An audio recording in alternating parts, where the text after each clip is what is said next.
What does it take to buy a home? It's usually one of the first questions I get, and I'm going to answer it for you now. There's three main things that it takes to buy a home. The first would be credit. 620 gets you in a lot of doors, but 680 gets you in almost every door. The next thing would be income.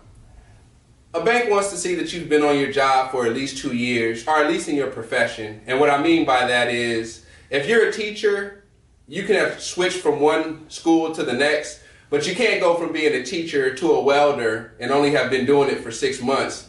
The bank's going to want to see that you have some stability in your new career choice, and they're going to see that you've been on your job for at least 2 years.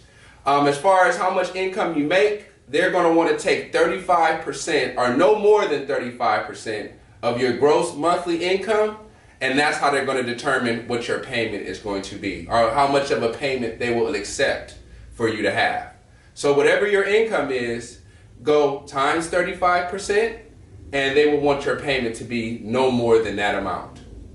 The last thing would be savings, or money in the bank.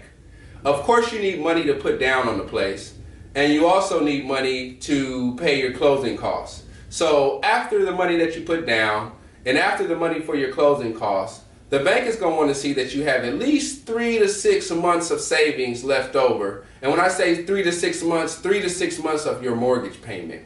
So if something was to go wrong, or you lose your job, something was to go bad, that you would at least have a little bit of time and a little bit of savings to continue to pay your mortgage until you had a chance to get back on your feet.